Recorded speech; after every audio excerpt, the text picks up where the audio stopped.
Hello and welcome to Santos on Sports. It's Paul Santos and Chris Santos, all ready to talk sports with you today.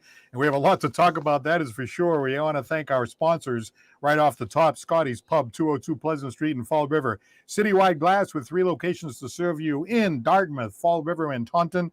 We have the Lakeville Athletic Club in Lakeville, of course, and John Seed, Attorney at Law, 156 8th Street in New Bedford. Chris, how are we doing today?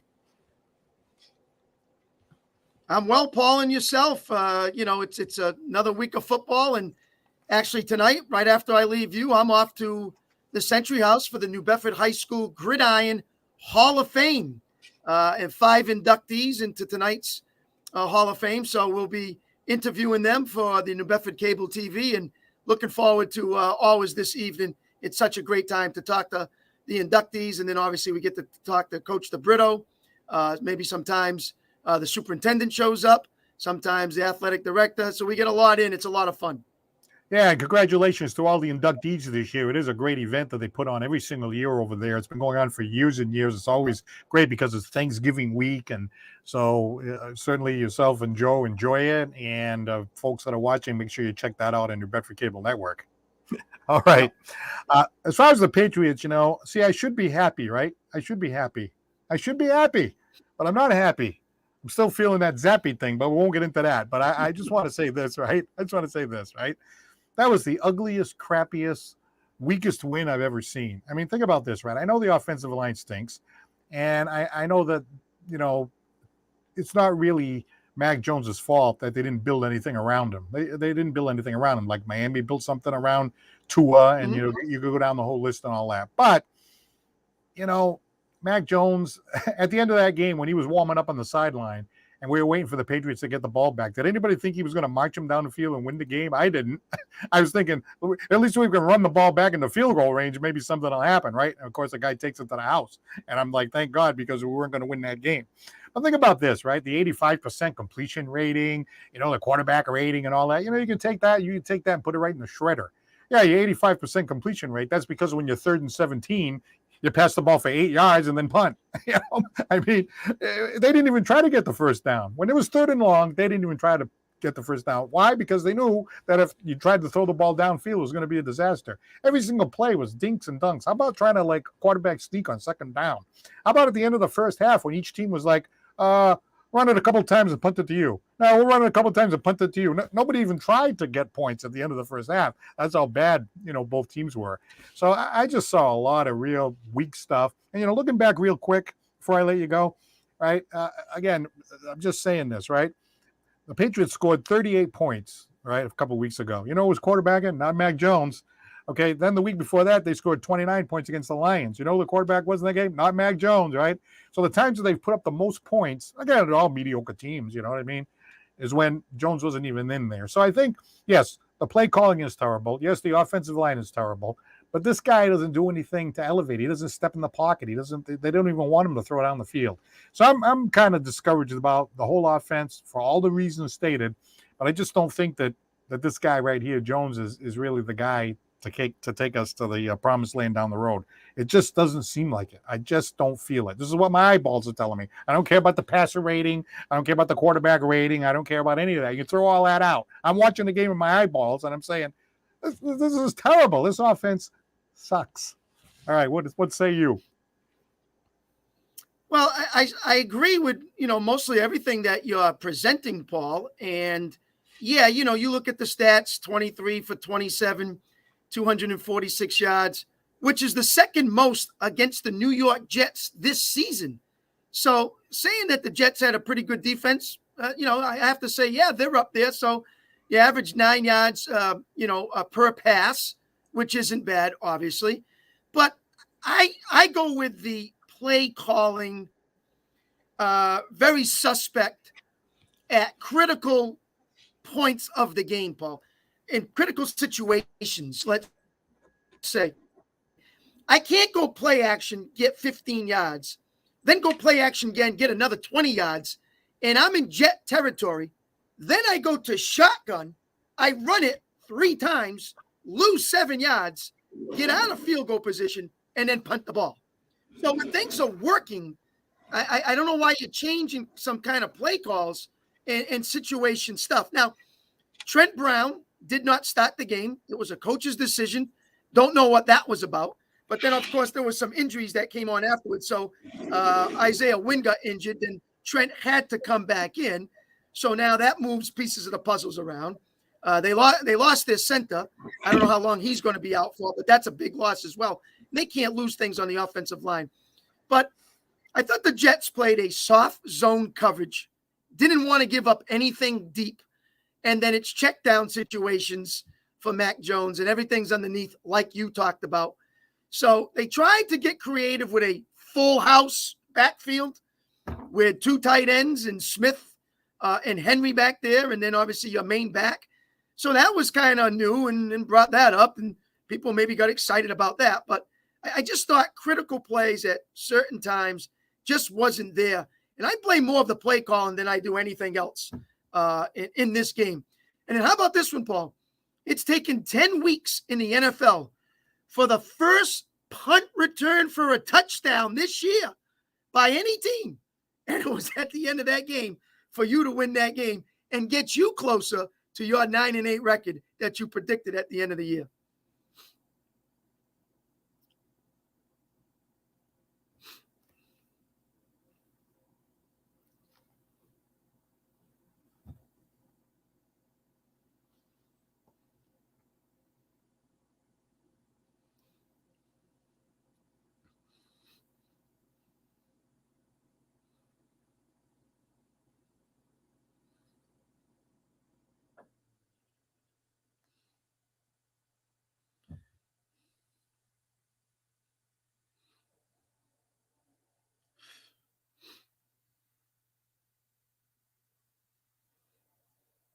Having some difficulties on my end, Paul, actually hearing you.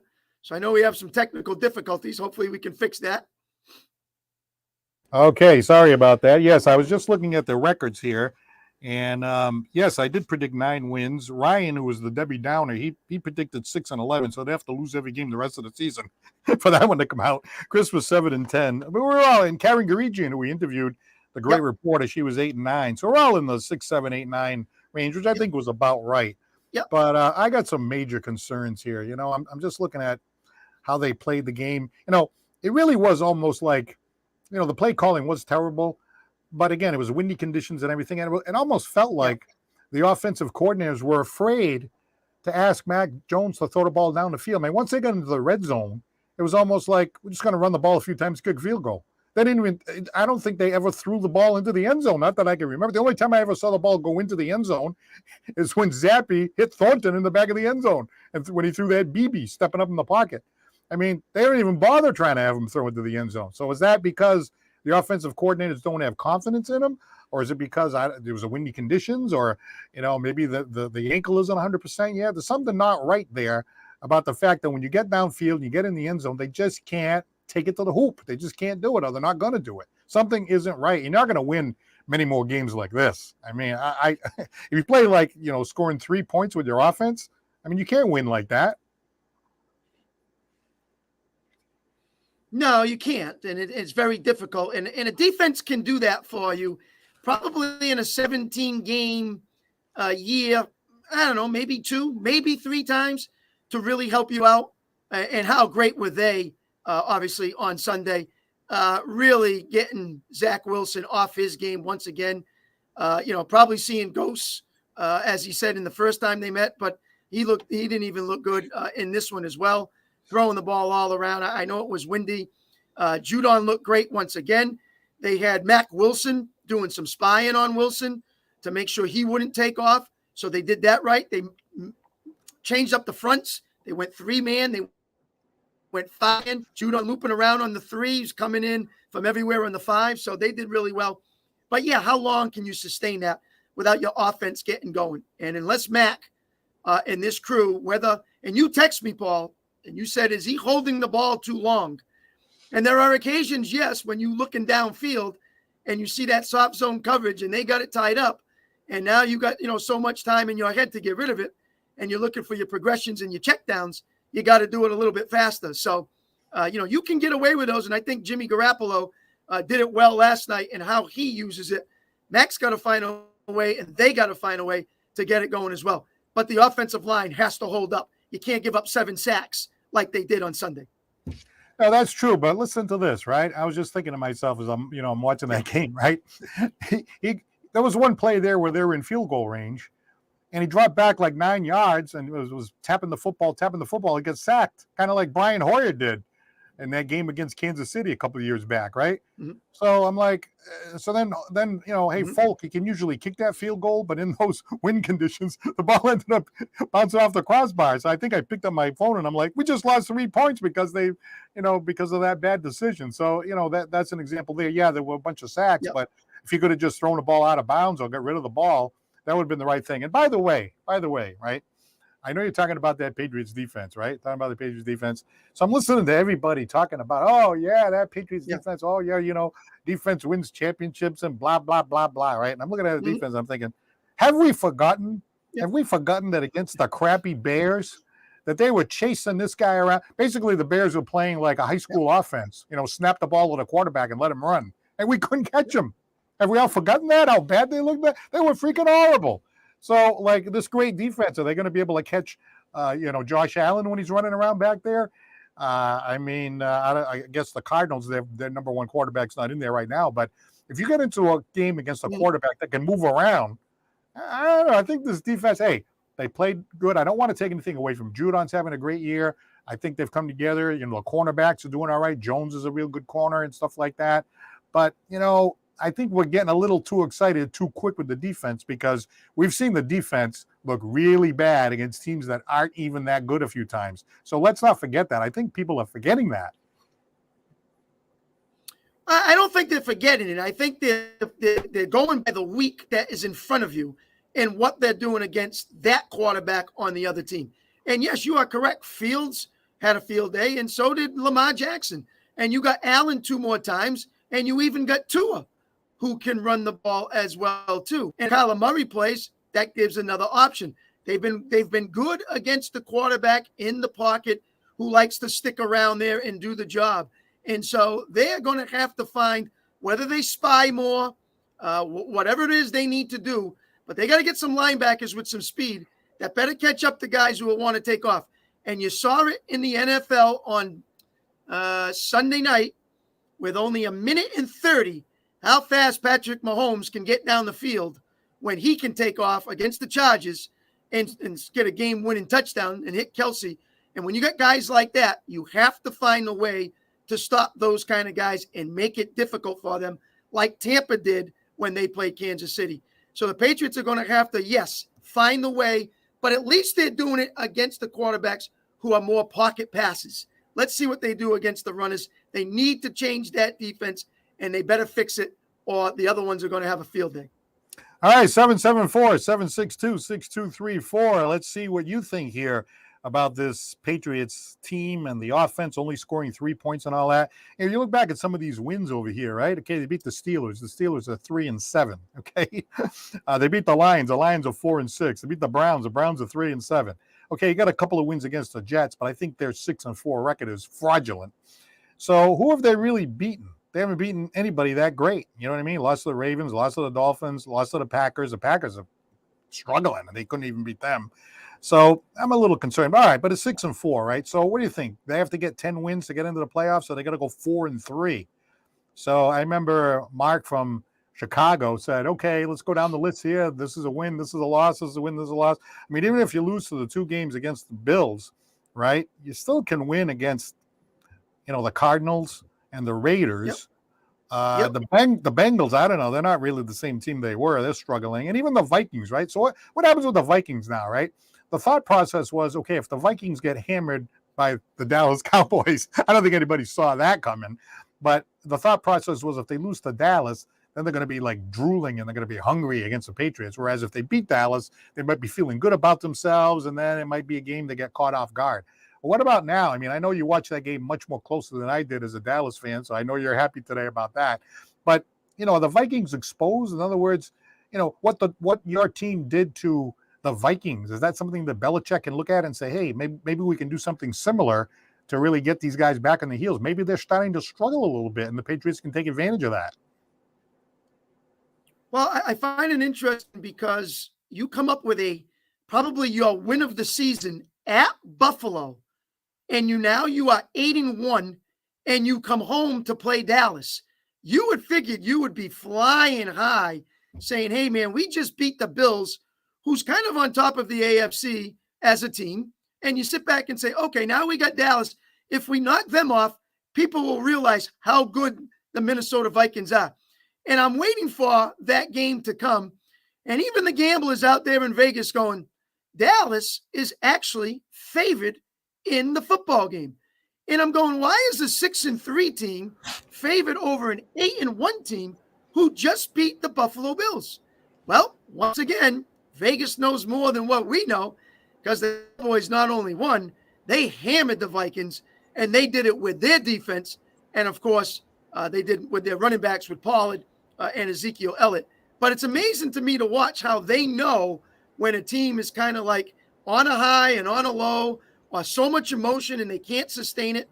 But they always seem to figure it out.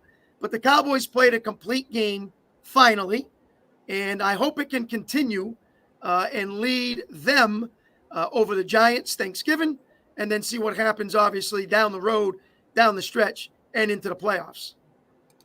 Well, the Patriots have won, let's see, 3, 4, 5 out of the last 6, right?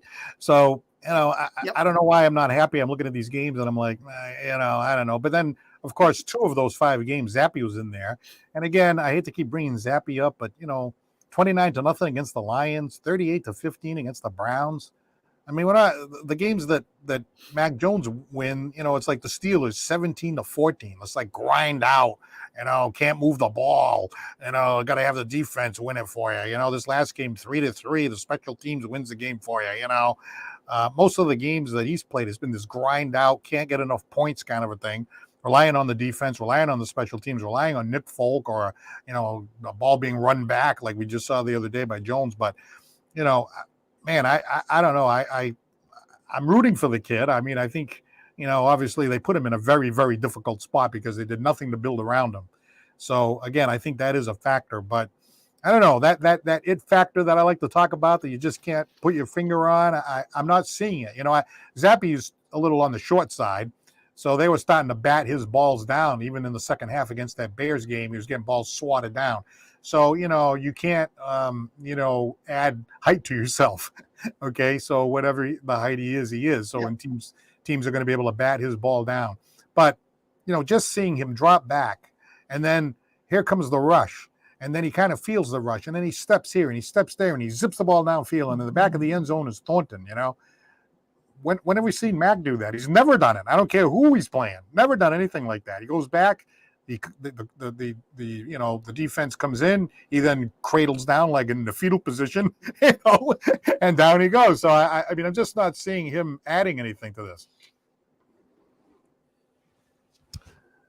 Yeah, I just can't see the Patriots getting into a groove on offense under Mac Jones right now.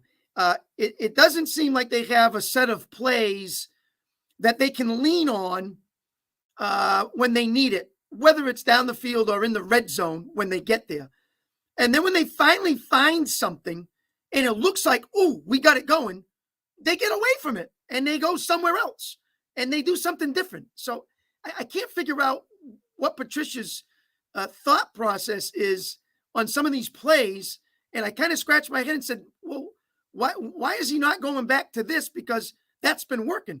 And now you're trying this instead. So, I just think that game was a lot more play calling than anything else that personally I did not like offensively for the New England Patriots. So, maybe they got to step that up a little bit more and figure out how to make some plays down the field.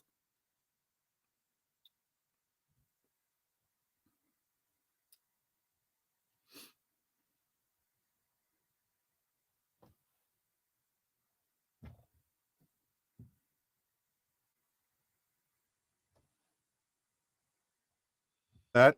Oh, there we are. Right. So there was a couple of strange plays there. Like in fact, Chris and I texted each other a couple of times. Hey, look at that play action! It actually worked. Yeah. Who knew? Yeah. Who knew? Play action, right? So okay, that's fine. And then there's a couple of strange things. Like how about when Mac Jones on 2nd down and 3 sees a hole in the offensive line, so he thinks he can run for the first down. Well, he doesn't get it. He runs, and he gets into a 3rd and 1. So I'm thinking, all right, go up there and do it again. Get the first down. No, they hand the ball off 5 yards behind the line of scrimmage, and the running back gets basically creamed for a 5-yard loss. I'm thinking, what the heck was that? That was terrible. I was ready to throw stuff at the TV. You know what I mean? It was just terrible. So I mean, Brady on a 3rd and 1, it was like an automatic quarterback sneak first down every time. So why don't we continue to do that? It works. The defense doesn't know the count, right? So to me, when it's 3rd down and 1 yard or 1/2 a yard, you can almost sneak it every time. And again, Paul, that's play calling. That's something that they have to say, hey, okay, Mac, it's 3rd and 1. It's quarterback sneak time. Call that play and go get that first down. Instead of, whether it's a shotgun snap and the guy gets the ball 5 yards back, your offensive line gets destroyed and you lose 5 yards and now you're punting the ball. So I blame the play calling. Again, the 2nd down and Mac doesn't pick up the first down. Well, then I guess that hole was not big enough for you to run through and get that 3 yards. Instead, you only got 2. So what are you taking off for? Instead, try to get that first down and get 3 yards. So, there's different ways of, you can blame it on the quarterback or you can blame it on the play calling. But right now, could be a little bit of both for the Patriots. I think there was one time, was it this game? Because these games start to merge together. But I think it was this game where the Patriots, they had like a 3rd and 1, like deep in the red zone.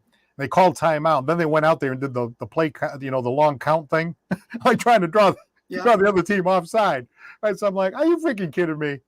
Hey, the Jets might be stupid enough to fall for that, but I'm like, you're really going to go out there and just like stand there and just keep calling signals, figuring they're going to draw them offside, then they kick the field goal. I'm like, come on, I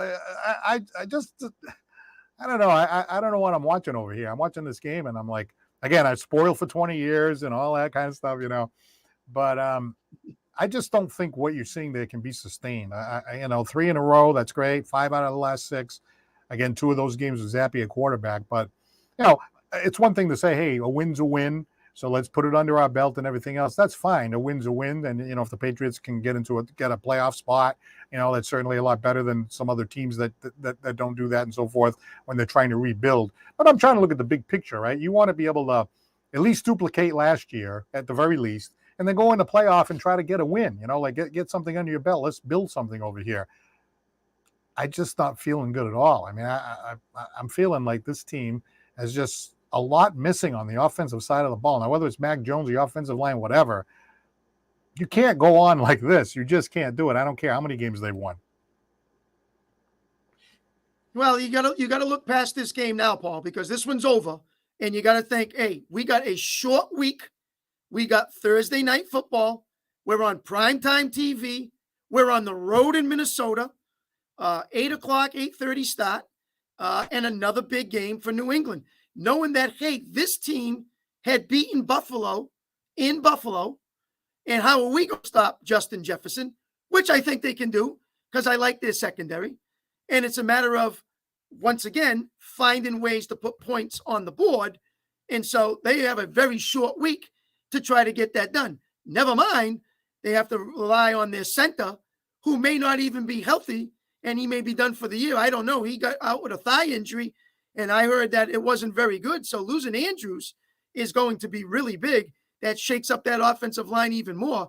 But they got a very short week to do it against, an 8-2.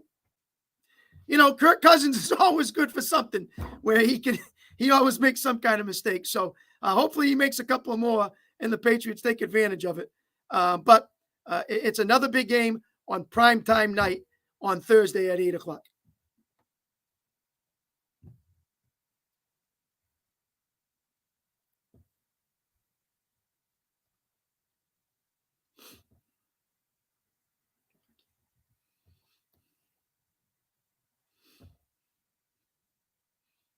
Having some issues over here. Having some issues. See that right there? I hit the mute button by mistake. My wife is upstairs. Maybe she hit the mute button. But anyway, if she had a mute button, I think she hit it. But anyway, I'm only kidding. At your house, Paul, that thing might be going on and off all day long. Oh my gosh. Because So I hear enough of your shows all the time. I don't need to hear you anymore. well, as critical as I've been about the Patriot offense, right? I'm looking at the game against Minnesota, and I'm thinking, because I watch them against Dallas. Now, I'm not saying anything with Dallas. Anybody can have a bad day. The Tom Brady Patriots Yep. got blown out by Cincinnati, by Kansas City, 45-0 in that game many years ago. So, Yep. so when you look at it that way, stand by, please. Okay, there we go. Got a couple of callers on hold over here. Nice. So, I'm looking at Minnesota, and I'm like, hey, the Patriots aren't Dallas. Dallas is better than the Patriots. But I don't know. You're looking at Minnesota. You talk about the quarterback. They got some flaws over there. So I wouldn't be totally shocked if the Patriots, brought a good game against them. Okay, let's see. Hello, you're on Santos on Sports. Hey guys, how's it going? Yeah, good. How are you? I'm doing good. First of all, I'm loving the business casual look from both of you guys today. Yeah, I know. I'm pretty good. Hey, Ryan, I told Paul I got the Hall of Fame tonight, and, we got to dress up for the occasion and get ready to go. Nice. Love the special occasion. So I got to say that this game this past Sunday, that has to have been the worst football game I have ever seen. And listen, when the Super Bowl a few years back where we won 13-3, that's just justifiable, because those were two really good teams and two really good defenses going at it against each other. To me, the way I look at this, it's just two really very incompetent offenses. I guarantee you, if Joe Flacco were playing in this game, I'm not saying that the punt return touchdown doesn't happen, but at the very least they're scoring more than 3 points. I can safely say that, because Zach Wilson is not the guy. I can officially say that now. He hasn't gotten any better. He had a Cam Newton type day. What was that? 9 for 22, 77 yards, and absolutely nothing. I am not feeling good at all going into Minnesota this week, especially considering the fact that they just got walloped by Dallas. So I'm thinking they'll want to have a bounce back game. Right, Ryan, what are you seeing that maybe me and Paul are not seeing about this offense that's not getting the job done? Now, don't get me wrong, 23 for 27, 246, second most yards against the Jets all season long by any team. What's happening out there that you want to see more of?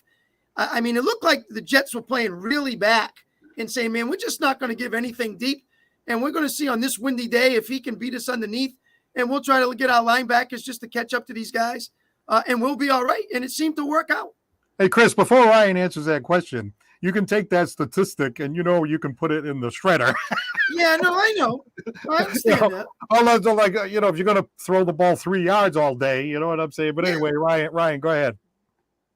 Well, first and foremost, the offensive line issue just continues. We can't block anyone worth a damn. What was it? We got sacked six times on the day. And although I will say I did like the way that Ramondre Stevenson ran today. He broke all sorts of tackles. But it just continues to seem like the offensive line isn't on the same page. The play calling it has been just god awful, and it's just. I agree with that. I feel like the him and the receivers, they're still just somehow not on the same page. This past week, I forgot who had talked about it.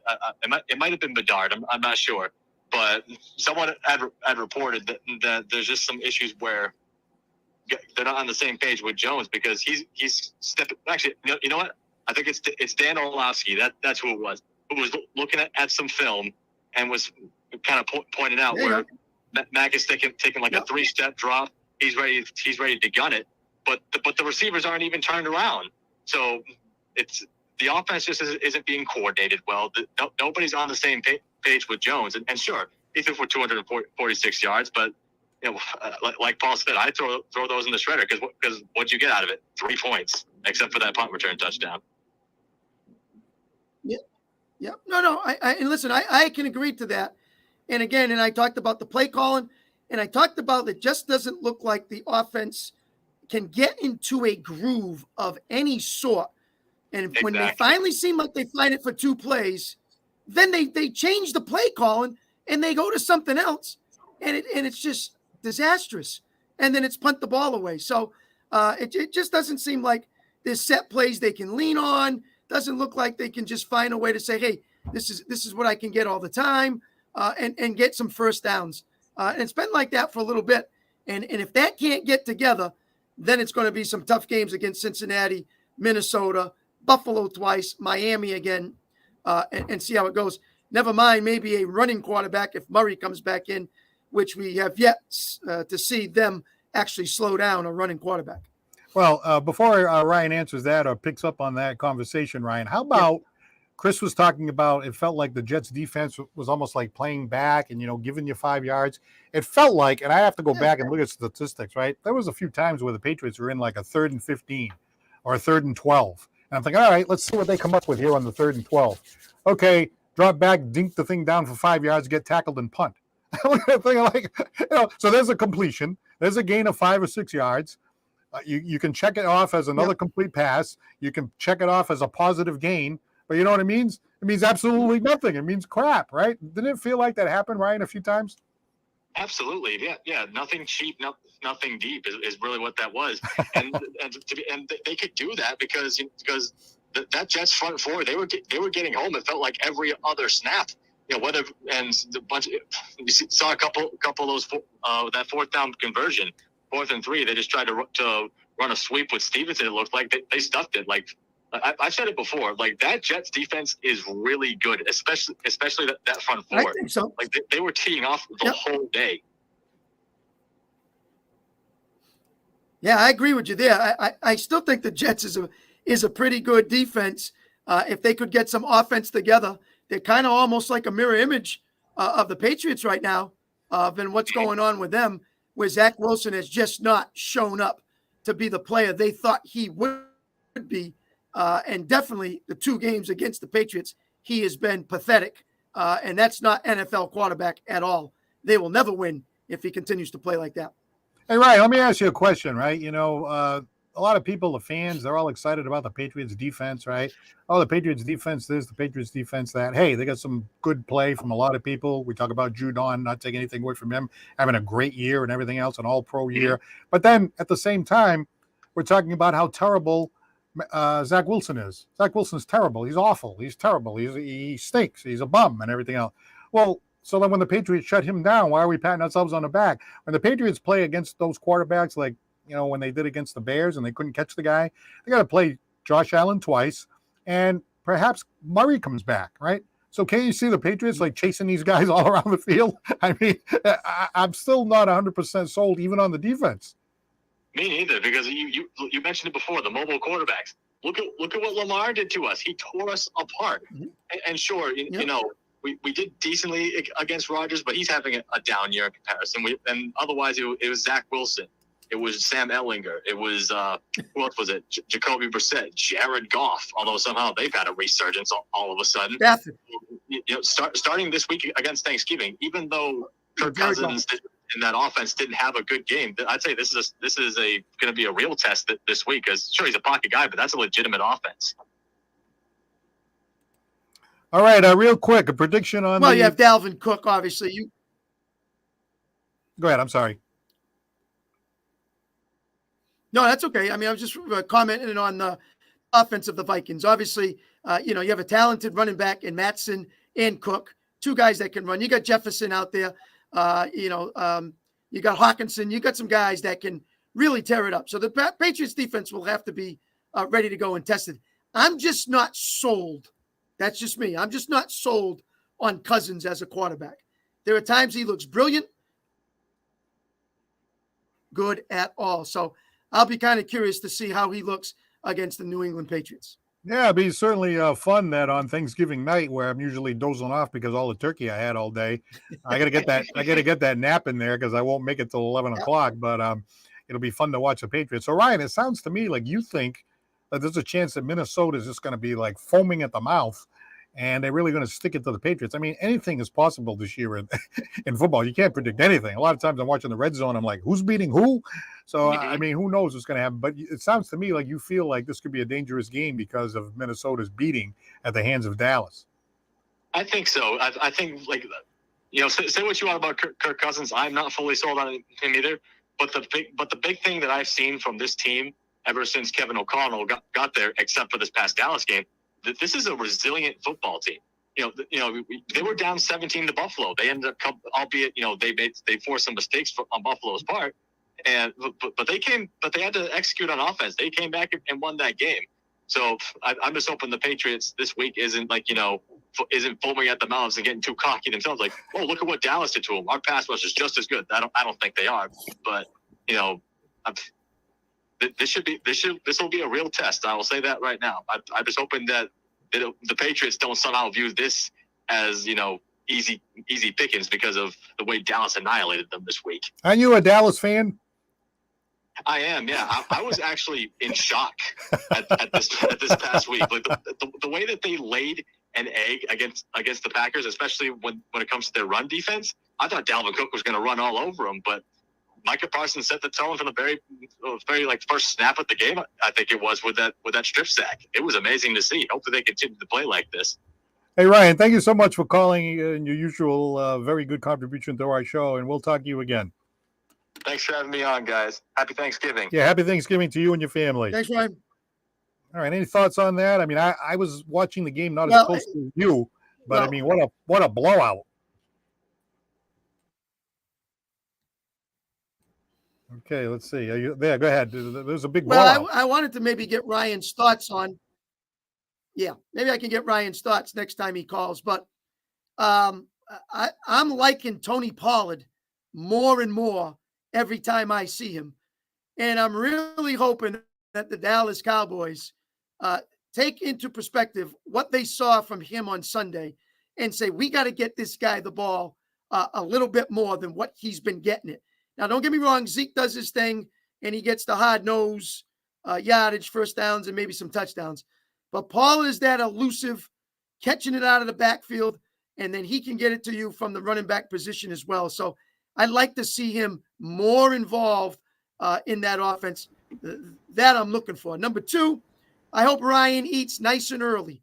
12 o'clock, takes a nice nap at 3, gets up at 4:30 because he's got 4:30 to 11:30 to watch both the Cowboys and then the Patriots, and that will be a good day for him. Who the Cowboys got this week? The Giants. Oh, that should be a good one. Well, the Giants are a little banged up. Hopefully we can take advantage of that and get on them right away. If Micah Parsons and that defense continues to do under Dan Quinn what they did against Minnesota, I think we have a great shot. All right, in the Minnesota game, you like the Patriots? I'm going with the Patriots, yes. Listen, losses come in bunches, in my opinion, and sometimes you just can't get that feeling back the way you want it that quick. I know Cousins beat Buffalo Bills, and they were on a high, and maybe Buffalo let down a little bit, and they let their guard down, and they did come back. And I'll give Ryan credit. The Vikings have been resilient this year. He's correct on that. They've come back. I just think Buffalo made some mistakes, and they did some silly things at home that they probably shouldn't have done. So I'm still not sold on Cousins.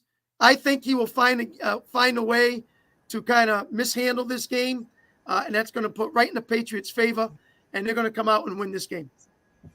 All right, sounds good. You heard it here from Chris Santos, and if you want to jump in on the conversation, I think someone was on the line when Ryan was on, and maybe we lost them. So if you want to give us a call at 774-762-6234. Again, thanks to Scotty's Pub, Citywide Glass, Lakeville Athletic Club, and attorney John Seed for supporting Santos on sports. Before you head off to the Hall of Fame dinner, I want to get your thoughts on the Bruins. The Bruins are 17-2, and I'm watching them play, and I'm like, I haven't seen anything like this since, Bobby Orr and Phil Esposito and everybody else lit up the scoreboard back in the early 70s.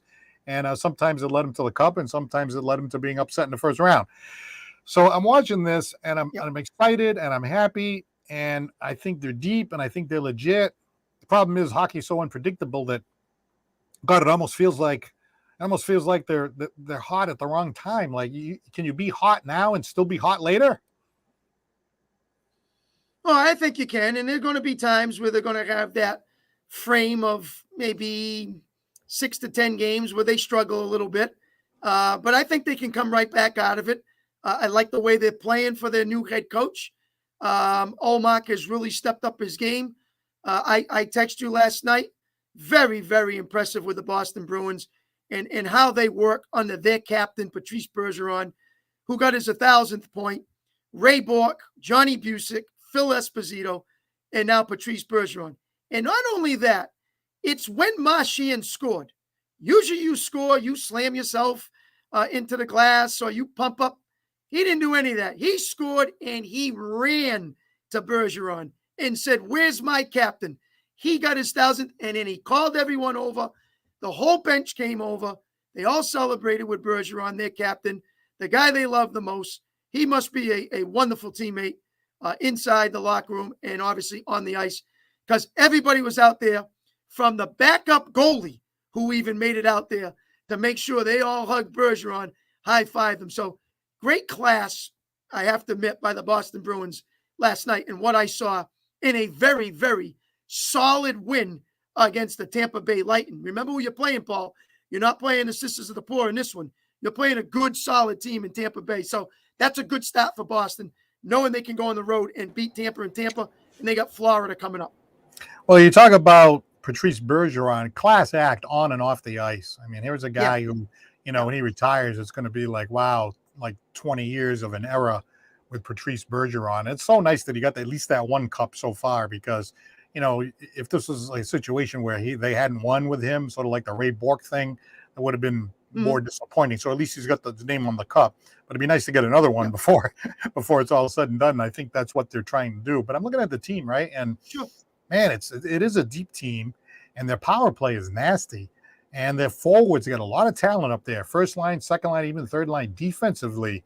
I mean, they're solid defensively. And for some reason, Olmark, I don't know, he came out of nowhere and he's playing just fantastic hockey.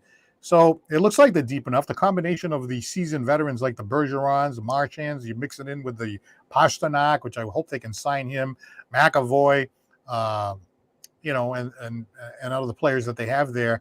I don't know. It just seems like it's a really, really good mix. And at least for right now, wow, they're just playing fantastic. Well, what are you seeing different, Paul, from last year? Same personnel, right? Same guy. But Foligno having a great year, started to get it up. DeBrusk, even more. Didn't have the issues like he had from last year. He had the goalie controversy. Olmark, spend the money on. Wait a minute, Swayman's coming up. A lot of things going on last year compared to this year. Then on ice, what did you have? A lot of turnovers. Not seeing that much. Defensemen rushing up and play this year. Weren't doing that last year. More open space, wide open, better passing, using the, getting, obviously, turnovers in the neutral zone, creating back into the opposite end, getting back into trying to score more goals, more shots on net. Things like that, that's created opportunity for them to be very successful. And it's shown this year. So I think a lot less distractions.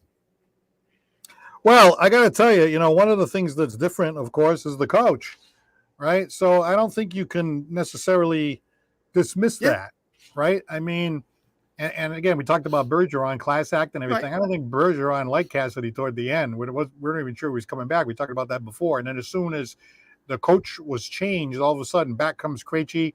Bergeron seems to be happy. And then the youth, there was some narrative there by a lot of the people who've been following the team that, some of these young players didn't like Cassidy because he was too tough on him and he was too critical and stuff like that. And maybe some of those young guys were too soft. Well, now that Cassidy's gone and you get this new coach, some of these young players are flourishing. Maybe the negativity and, a lot of times in the post-game show, Cassidy would say, well, this guy was out of position. This guy coughed up the puck. He was almost like too candid. And maybe inside the locker room, it sort of wore thin towards the end. And that leads to confidence in the game plan, Paul. That's what it is. And that's what these guys want. They want the young kids playing. They're letting them loose. They're letting it go. It's working out for them. And other guys know what their roles are. And they're not like, ooh, wait a minute. What line am I on tonight? Who am I with? Who's going here? And, and another thing too, Paul, is everybody's healthy. Okay, there's no Pasternak out. There's no Bergeron out. Marchand was out for a little bit, now back in. McAvoy out for a little bit, back in. Everybody's right where they want to be right now. And it seems to be on all cylinders. And it starts with their head coach and believing in their head coach in the system. And they are. All right, we got a couple of comments here in football. First of all, Chops Turner is very happy because he's watching the 49ers last night. Yeah. And he's saying 49ers See all the way, friend. baby, along with Garoppolo back there. Wow, Garoppolo looked good back there. It's amazing when you have a good team around you, what an average quarterback can do, huh? Well, I'm hearing it from Chops. I'm hearing it from you. I've even heard it from my buddy Mark, Mr. Guarantee out in Chicago. He always says if you had players around Josh Fields, Chicago would be even better. So, that's what I keep hearing. Maybe you guys are correct. But right now, Jimmy G showed that he's got something going on right now with that team. And I think San Fran, you got to watch out for them in the NFC. I'd like to see them in Dallas at the end. That would be nice. All right, and real quick here, I did want to mention that Scott Bryant was talking about the offensive line not being good, and obviously Andrews. Yep. Not only is Andrews a really good center, also a lot of leadership qualities there that you kind of like. So, you really, really hate to see him out. Yeah, and that would be a big loss for the Patriots. I know they got, LaFrentz, the next guy up, younger kid, but Andrews is like, the guy that you want to lead that offensive line out there. So without him, things are going to be a little bit more difficult. So just means Mac's going to have to get rid of the ball a lot sooner than expected. All right, let's see if we can squeeze a call in here. Hello, you're on Santos on Sports. Hello, gentlemen. Yes, how are you? Great. How are you? Good. I wanted to talk about now that baseball season is over, about how I can't take this mystery of where Judge is going to go. Yep. I can't take it. They're putting him in different uniforms. I can't take this in anxiety anymore. Are you a Yankees fan? What's the latest you've heard? Yes, I'm a Yankees fan. I called before and I explained how Brian Cashman needs to get the deal done. Yep. But if he doesn't, he needs to be fired. All right. So what's the latest? What's the latest you've heard? I've heard Santos is entertaining Judge, and that's a spot for him. All I know is that this situation needs to be fixed because look, anywhere he goes, he's going to be a wealthy man. That's a fact. That's for sure. Mm-hmm. But damn it, I want him to be a wealthy man in pinstripes. Okay, so let's say you open up the bank account. Well, let's say they open up the bank account, Paul, and they sign Judge. Are they able to keep a lot of other players, or because can they afford them with the salary cap and all how that works? See, I don't have that in front of me right now, so I really don't know. And then what the offers are, can they match the offers from the other teams? It is going to be very interesting to see an MVP 1 year and then possibly gone the next. Lastly, guys, I will say this because I know it's on the eve of Thanksgiving and maybe that's probably got close. I just want to say that, Brian Cashman told ESPN, from what I read, that there's a pot of gold for Aaron Judge. Well, that's for sure. Well, it better be enough to entice him to sign because if the Yankees don't give him that contract, he'll be gone. But it'll be sad to see him go. But nonetheless, I just can't take the anxiety anymore. But I have high hopes that they'll get it done. But all right, you gentlemen have a great Thanksgiving. All right, thank you very much, and call again, please. Thanks a lot. You're welcome. Absolutely. All right. Well, Chris has got to head out to the Hall of Fame dinner. Do you know who's on the deck there tonight? Off the top of your head, can you reel it off real quick? Well, I know John Borowitz is getting in, class of '86. Donald Boomer Rodriguez, who you may know, is getting in as well. And so got a couple of guys in the 70s that graduated, and obviously a few in the 80s. So I think there's 5 of them. Looking forward to it. It should be a good time at the Century House starting around 5:30, 6 o'clock. All right, we're going to let Chris Santos go. And don't forget, you can catch that on New Bedford Cable Network. Joe Cabral going to be doing it with you? Yes. All right, very good. You can Me and Joe will have the table. Absolutely. 100%. Okay, again, our thanks to Scotty's Pub, Citywide Glass, Lakeville Athletic Club, and attorney John Seed for being our sponsors. Thank you, Chris Santos, and happy Thanksgiving to you and your family. Yeah, you too, Paul. Enjoy. Good luck, my team and your team on Thanksgiving Day. All right, have a happy Thanksgiving, everybody. Good night.